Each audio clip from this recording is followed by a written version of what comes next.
నమస్కారం వార్తలకు స్వాగతం. ముందుగా ముఖ్యాంశాలు. CM Chandrababu Naidu press meet, పలు అంశాలపై వివరణ.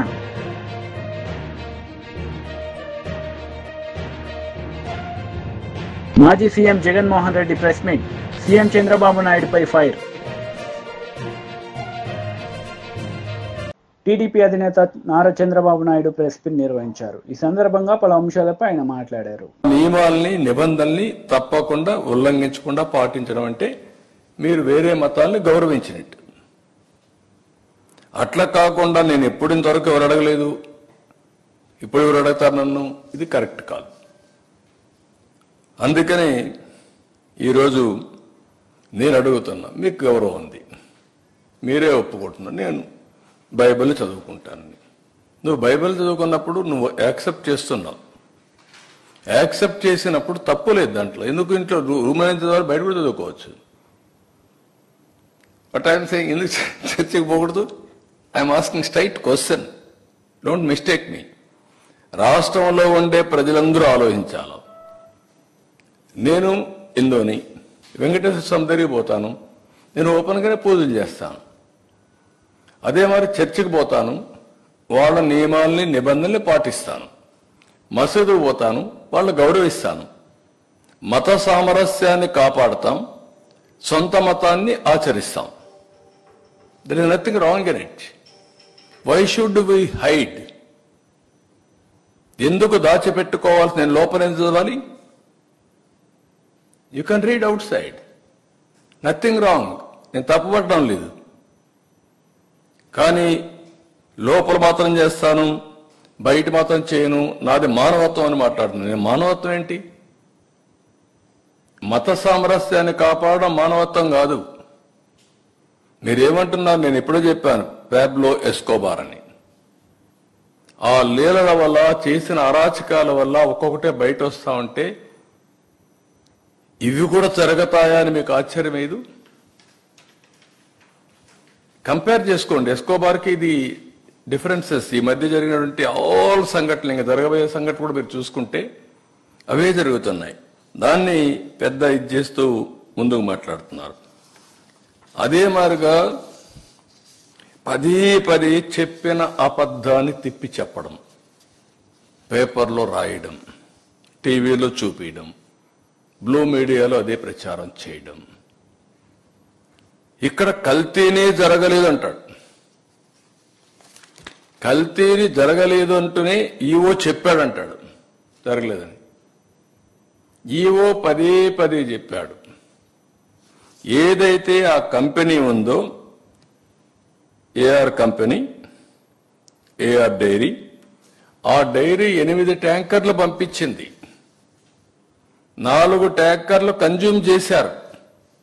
పదే వచ్చిన కంప్లైంట్ చూసిన తర్వాత ఈవో చెప్పినా వినలేదు కాబట్టి ఈ 4 ట్యాంకర్లు రిజెక్ట్ చేసినప్పుడు ఎన్డీడీబీకి పంపించారు, టెస్టింగ్ పంపించారు, ఎన్ఏబిఎల్ టెస్టింగ్. ఇది ఎన్డీడీబీ ఇచ్చిన రిపోర్ట్. ఇది మేము తయారు చేసిన రిపోర్ట్ కాదు. ఇది క్లియర్గా ఎన్డీడీబీ రిపోర్ట్ ఇస్తే ఆ రిపోర్ట్ను తప్పు పెట్టేట్టుగా ఈ రిపోర్ట్, ఎన్డీడీబీ ఇచ్చిన రిపోర్ట్ ఇది చాలా క్లియర్గా 4 శాంపుల్స్ పంపించినప్పుడు 4 ట్రక్స్ నుంచి, ట్యాంకర్స్ నుంచి చాలా స్పష్టంగా వాళ్ళు రిపోర్ట్ ఇచ్చారు. ఆ రిపోర్ట్ని బయట పెట్టకపోతే రేపు బయట వస్తే మేము హైడ్ చేసినట్టు కాదా, తప్పు చేసినట్టు కాదా? భగవంతుడు మమ్మల్ని క్షమిస్తాడు? ఓకే, ఇది జరిగింది. జరిగిన తర్వాత మీరేం చెప్పాలి? మాజీ సీఎం జగన్మోహన్ రెడ్డి మీడియా సమావేశం నిర్వహించారు. ఈ సందర్భంగా చంద్రబాబు నాయుడుపై ఆయన మండిపడ్డారు. వెళ్తాము అని అంటే కూడా అడ్డుకునేందుకు ప్రయత్నం చేస్తూ అడుగులు వేస్తా ఉన్న పరిస్థితులు బహుశా ఎప్పుడూ కూడా జరిగి ఉండదు. దేశంలో కూడా ఎప్పుడు బహుశా జరిగి ఉండదు. రాక్షస రాజ్యం అనేది ఇదే. ఆశ్చర్యం ఏమిటంటే తెలుసా, ఈ మాదిరిగా వైఎస్ఆర్సీపీకి సంబంధించిన కార్పొరేటర్లకు ఈ మాదిరిగా వైఎస్ఆర్సీపీకి సంబంధించిన నాయకులకు, ఈ మాదిరిగా వైఎస్ఆర్సీపీకి సంబంధించిన అనేక మంది శ్రేణులకు ఈ మాదిరిగా నోటీసులు ఇవ్వడం, ఈ మాదిరిగా నోటీసులు ఇవ్వడం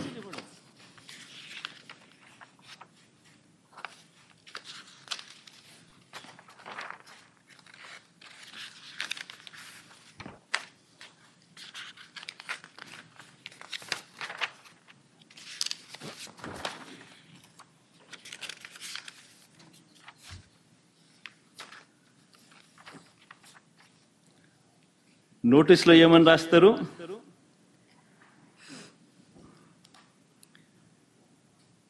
మాజీ ముఖ్యమంత్రి సభ్యులు వైఎస్ జగన్మోహన్ రెడ్డి గారు తిరుమల తిరుపతి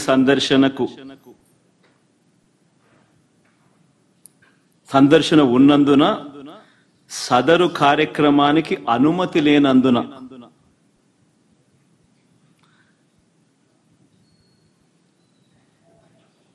ముఖ్యమంత్రి వర్యులు మాజీ ముఖ్యమంత్రి వర్యులు వైఎస్ జగన్మోహన్ రెడ్డి గారి తిరుమల తిరుపతి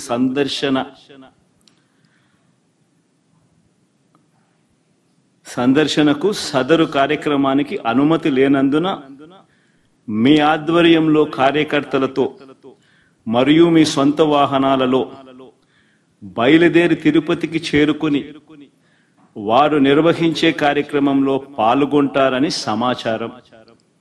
కావున అనుమతి లేని పై తెలిపిన కార్యక్రమం అందు పాల్గొనడం చట్టరీత్యా వ్యతిరేకమని తెలియజేస్తూ ఇవ్వబడుతున్న నోటీసు.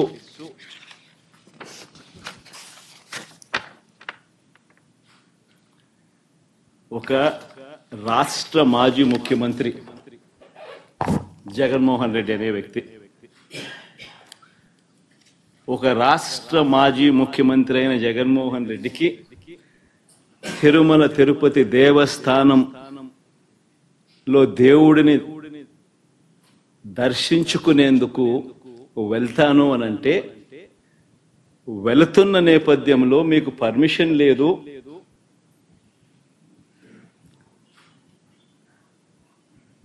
ఆ కార్యక్రమంలో ఎవరు పాలు పంచుకున్నా మీ అందరినీ అరెస్ట్ చేస్తాము అని గుడికి పోవడానికి పోతా ఉంటే నోటీసులు ఇస్తా ఉన్నారు. నిజంగా ఆలోచన చేయమని అడుగుతా ఉన్నా. ఏ ప్రపంచంలో ఉండం? రాక్షస రాజ్యం కాదా ఇదని అడుగుతా ఉన్నా. మాజీ మంత్రి హరీష్ రావు మీడియా సమావేశం నిర్వహించారు. ఈ సందర్భంగా పలు అంశాలపై ఆయన మాట్లాడారు. కరోనా వచ్చినప్పుడు కూడా నీ రైతు బంధు టైం మీద వేసిందా లేదా?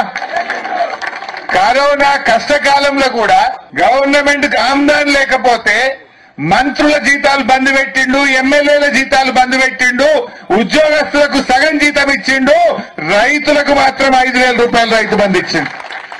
అగో అది కేసీఆర్ కు రైతు మీద ఉన్న ప్రేమ. మరి వీళ్ళకేం పుట్టింది ఇప్పుడు?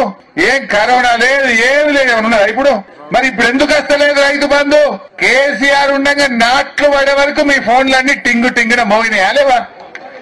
ఇప్పుడు నాట్లు అయిపోయా, కలుపు అయిపోయా, మందేస్తిమి. ఇక రేపు మాపు కోతకు రావట్టే. దసరా పండుగ దగ్గరకు వస్తుంది కానీ రైతు బంధు పైసలు మాత్రం రేవంత్ రెడ్డి ఎత్తలేదు. వేసిండా? మాటలు మాత్రం కోటలు దాటుతున్నాయి. మాట్లాడమంటే అన్ని వంకర మాటలు మాట్లాడతాడు. మరి రైతు బంధు ఎందుకు ఎత్తలేడు? ఏం చెప్పిండప్పుడు? కేసీఆర్ ఉండగా మొదలు 4,000 ఇచ్చిండు, మళ్ళా గెలిస్తే 5 ఇస్తా అంటే 5 ఇచ్చిండు, మళ్ళా గెలిస్తే 8,000 చేస్తా అన్నాడు. కానీ గెలిస్తే మనం చేద్దాం. కానీ వీళ్ళు గెలిచిండ్రు 7,500 ఇస్తా అన్నారు. ఇవాళ ఇప్పటి వరకు సప్పులు లేదు. పోయిన యాసంగిలా 5,000 ఇచ్చిండు, 2,500 ఎగబెట్టిండు. ఈ వానకాలం ఇస్తాము అన్నారు. ఈ వానకాలం 7,500 లేదు, 5,000 కూడా లేదు. ఆయనతో 5,000 కూడా రాలేదు. రైతు బంధు వల్లేదని 3 పైసల మిత్తికి తెచ్చినా అని మా దుర్గారెడ్డి గారు బాధపడబట్టే. ఇంకొకరు 2 రూపాయల మిత్తికి తెచ్చినా అన్నాడు. యాదగిరి 2 రూపాయల మిత్తికి తెచ్చినా అన్నాడు. నువ్వు రైతు బంధు అయ్యాక ఇలా అప్పుల పాలు చేస్తున్నట్టు రైతుల్ని. ఇవాళ కేసీఆర్ ఉండగా వస్తే ఇంత దున్ననీకి ట్రాక్టర్ కిరాయికో, మందు బస్తాలకో, కలుపు మందం ఇంత ఆసరైండు మన కేసీఆర్. వీళ్ళేంది ఏదో ఒక కుంటి సాకులు చెప్పి అబద్దాలు చెప్పి ఇప్పటిదాకా రైతు బంధు పైసలు కూడా ఇవ్వట్లేదు. ఏమైంది? కరోనా వచ్చిన కష్టకాలంలో కేసీఆర్ ఇస్తాడెట్లా? ఇప్పుడు అంత మంచిగా ఉన్నప్పుడు రేవంత్ రెడ్డి ఇయ్యడెట్లా? ఇది న్యాయమా అని నేను అడుగుతున్నా. ఇది మోసం చేయడం కాదా? రాష్ట్రంలో రైతుల్ని ఆగం చేయడం కాదా? కేసీఆర్ ఒక్కసారి ఇచ్చిండా? 11 సార్లు ఇచ్చిండు. 11 సార్లు రైతు బంధు ఇచ్చిండు. టైం మీద ఇచ్చిండు. ఇంకో పని ఆపుకున్నాడు, ఇంకో పద్దు ఆగబట్టుకున్నాడు. కానీ రైతుకు మాత్రం తిప్పలు పెట్టలే. అది ఎరువు బస్తాలైనా, కరెంట్ అయినా, రైతు బంధు అయినా, ఊరికి కొనుగోలు కేంద్రాలు పెట్టి ఒక్క గింజ లేకుండా టైం మీద వడ్లు కొనుడైనా, వడ్ల పైసలు 3 వద్దులలో వేసుకుంటా మిమ్మల్ని కాపాడుకోలే. వడ్లు కొంటే 3 వద్దులలో పైసలు వేసిండు కేసీఆర్. ఎక్కడ కూడా రైతుకు ఇంత ఇబ్బంది రానియలేదు. ఇంత కేసీఆర్ వచ్చినాకనే రైతుల భూముల విలువలు పెరగలే. మన ఊర్లో పొన్న కేసీఆర్ రాకముందు 5 లక్షలుండే. కేసీఆర్ వచ్చి కరెంటు మంచిగా ఇచ్చి, కాళేశ్వరం నీళ్లు తెచ్చి, చెరువులు మంచిగా చేసి, పెద్దవాగు మీద చెక్ డ్యాములు కట్టి, కానుగొర్రె మీద ఇన్ని చెక్ డ్యాములు కట్టి మంచిగా 2 పంటలు వండేటట్టు వ్యవసాయాన్ని మంచిగా చేసిండు. రైతు విలువ పెంచిండు. ఆ దెబ్బకు రైతు చేతిలో ఉండే భూమి విలువ పెరిగింది. 5 లక్షలున్న భూమి నంగునూరు మండలంలో ఏ ఊర్లో పోయినా 25 లక్షలు 30 లక్షలకు ఎకరం అయ్యేటట్టు చేసిండా లేదా కేసీఆర్? ఇప్పుడు కాంగ్రెస్ కూడా వచ్చినాక కొండ్రోడే లేడు. ఇంత లగ్గం ఉన్నదనో, ఏదన్నా ఆపద పడ్డదనో, ఓ అద్దబిగడు అమ్ముకుందామంటే కూడా మరి కూడా చూస్తలేడు. మళ్ళా భూముల విలువలు తగ్గినాయి. మళ్ళా కాంగ్రెస్ వచ్చింది, రైతు యొక్క విలువ తగ్గించేటువంటి పరిస్థితి వచ్చింది. ఇది మనం చూస్తారేమో ఊర్లో పోనా అంటే ఏ ఒక్క మంచి పని లేదు.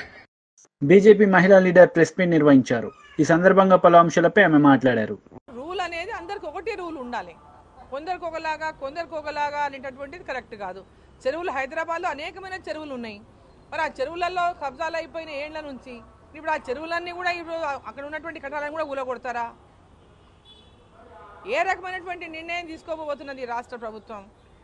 ప్రజల దృష్టిని పూర్తిగా ఈ రాష్ట్రం అప్పుల కూపంలో ఉన్నటువంటి ఈ రాష్ట్రాన్ని ప్రజలకు అనేక హామీలు ఇచ్చి మభ్యపెట్టి వాటి పట్ల దృష్టి మరల్చడం కోసమనే ఈ హైడ్రాని తీసుకొచ్చి హైదరాబాద్ అంతా బెంబేలు ఎచ్చిచ్చేసి, హైదరాబాద్కి ఇప్పుడు ఎవరైనా కొత్త వాళ్ళు వచ్చి రియల్ ఎస్టేట్ వచ్చి కొత్త డెవలప్మెంట్ రావాలంటే కూడా ఈరోజు భయానకమైనటువంటి పరిస్థితి హైదరాబాద్లో ఏర్పడింది.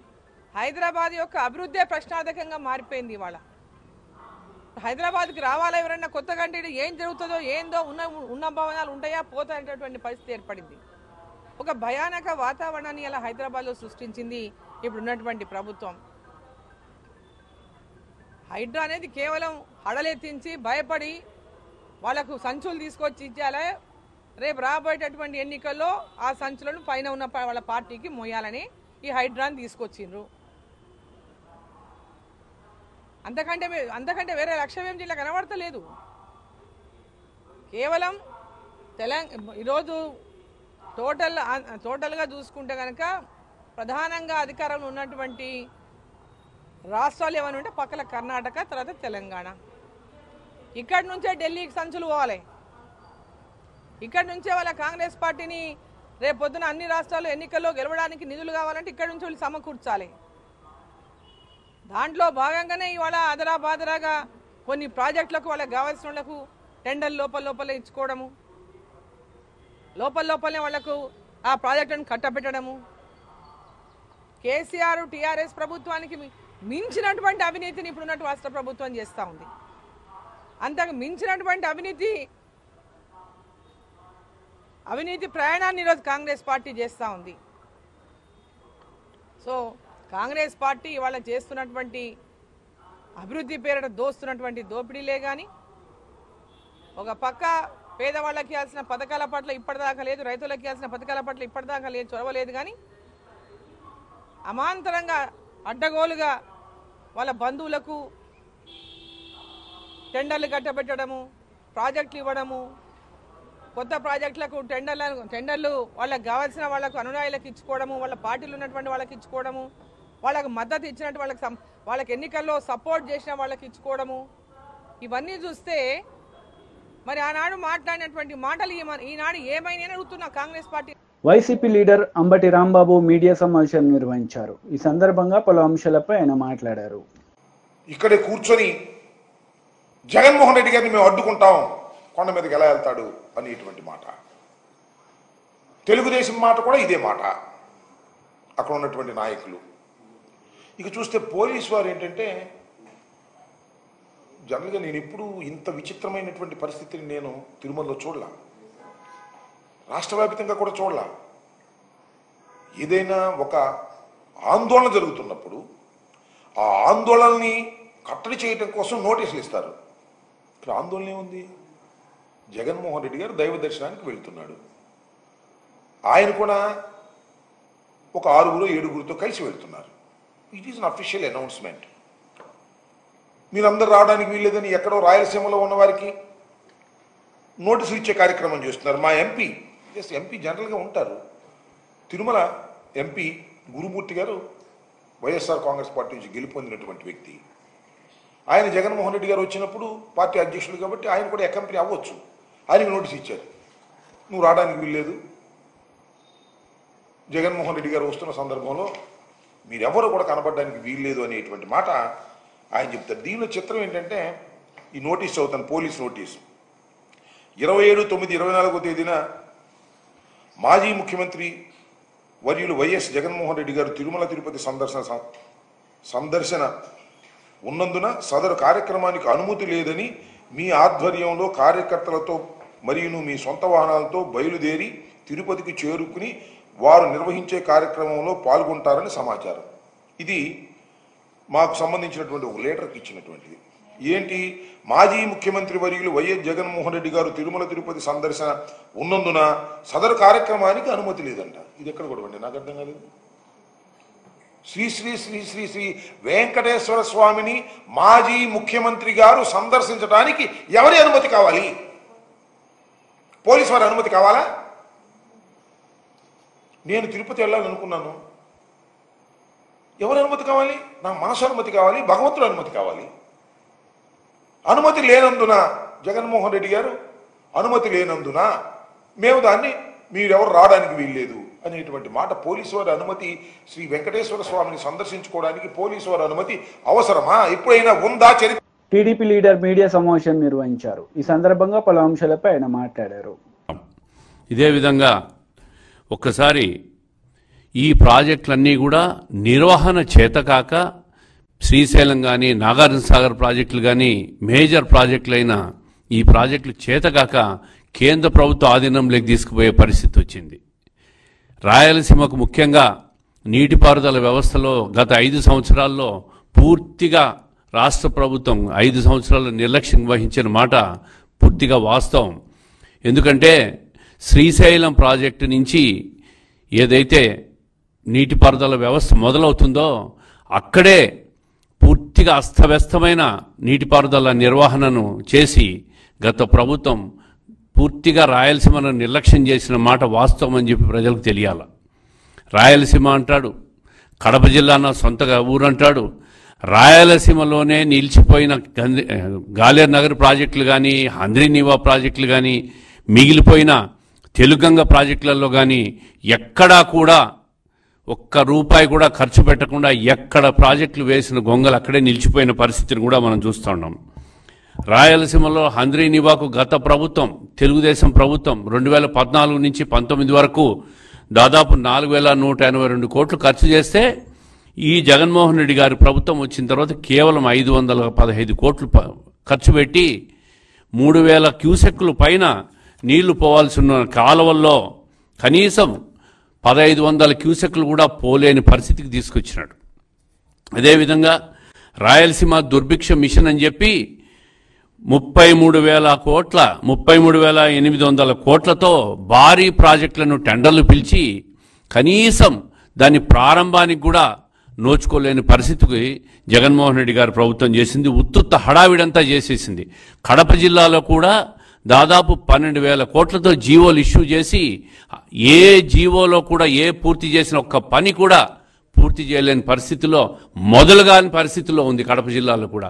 రాయలసీమకే కాదు, సొంత జిల్లా అయిన కడప జిల్లా కూడా పూర్తిగా నీటిపారుదల నిర్వహణలో కానీ నీటిపారుదల ప్రాజెక్టుల ప్రారంభంలో కానీ ఆయన హయాంలో ఇచ్చిన శాంక్షన్ చేసిన జీవోలను కూడా మొదలు కూడా పెట్టలేని పరిస్థితిలో పోయినాడంటే నీటిపారుదల వ్యవస్థ మీద రాయలసీమ మీద జగన్మోహన్ రెడ్డి గారికి ఏ విధంగా అవగాహన ఉందో ప్రజలందరూ తెలుసుకోవాలి. ఈరోజు పోలవరం ప్రాజెక్టు గత ప్రభుత్వం 77% పనులు పూర్తి చేస్తే ప్రతిసారి అసెంబ్లీలో 2020 డిసెంబర్కు పూర్తి చేస్తాం, 2021 డిసెంబర్కు పూర్తి చేస్తాం, 2023 డిసెంబర్కు పూర్తి చేస్తామని చెప్పి 1% కూడా పురోగతిని చేయలేకపోయింది. పోలవరం ప్రాజెక్టు పూర్తయితే దాని లాభాలన్నీ కూడా రాయలసీమ ప్రాజెక్టుకే. కృష్ణా జలాలన్నీ కూడా ఏదైతే శ్రీశైలం నుంచి వస్తాయో, ఏదైతే కృష్ణా డెల్టాకు వస్తాయో ఆ నీళ్ళన్నీ కూడా పోలవరం నుంచి సప్లిమెంట్ చేసి శ్రీశైలంకి వచ్చిన ప్రతి నీటి చుక్కను కూడా రాయలసీమకు డైవర్ట్ చేసుకునే దానికి, రాయలసీమ దుర్భిక్ష ప్రాంతాన్ని పూర్తిగా నీటిపారుదలకు నీటిని వినియోగించుకునే దానికి వీలవుతుందని చెప్పి చంద్రబాబు నాయుడు గారు గతంలో అధికారంలో ఉండగా 75% పూర్తి చేస్తే, కేంద్రంతో ఒప్పించి నిధులన్నీ సమీకరణ చేస్తే ఈ ప్రభుత్వం పోలవరాన్ని 1% కూడా ముందుకు తీసుకుపోలేక ఉత్తుత్తి అబద్ధాలు హామీలు ఇచ్చి సర్వనాశనం చేసింది. డయాఫ్రమ్ వాల్ను పోగొట్టేసింది. ఈరోజు మళ్ళీ 0 నుంచి మొదలుపెట్టే పరిస్థితికి వచ్చిందంటే చంద్రబాబు నాయుడు గారు దాని మీద కేంద్ర ప్రభుత్వంతో ఆయనకున్న పరపతినంతా ఉపయోగించి దానికి నిధులు తీసుకొచ్చి మళ్ళీ డయాఫ్రమ్ వాల్ను పునర్ప్రారంభించే పరిస్థితి వచ్చిందంటే గత ప్రభుత్వం పోలవరం ప్రాజెక్టును ఏ విధంగా సర్వనాశనం చేసిందో ప్రజలందరూ కూడా గుర్తుపెట్టుకోవాలని చెప్పి ఒకసారి తెలియజేస్తూ ఉండా. అదేవిధంగా గత ప్రభుత్వం ప్రాజెక్టుల పేరు చెప్పి ప్రాజెక్టులను ప్రారంభించి దాన్ని కూడా రివర్స్ టెండరింగ్ పేరు చెప్పి తనకు కావాల్సిన అన్యాయాలకు అన్ని పనులు ఇచ్చి చివరకు ₹1 కూడా బిల్లు చెల్లి. వార్తలు ముగించే ముందు ముఖ్యాంశాలు మరోసారి. CM Chandrababu Naidu press meet, పలు అంశాలపై వివరణ.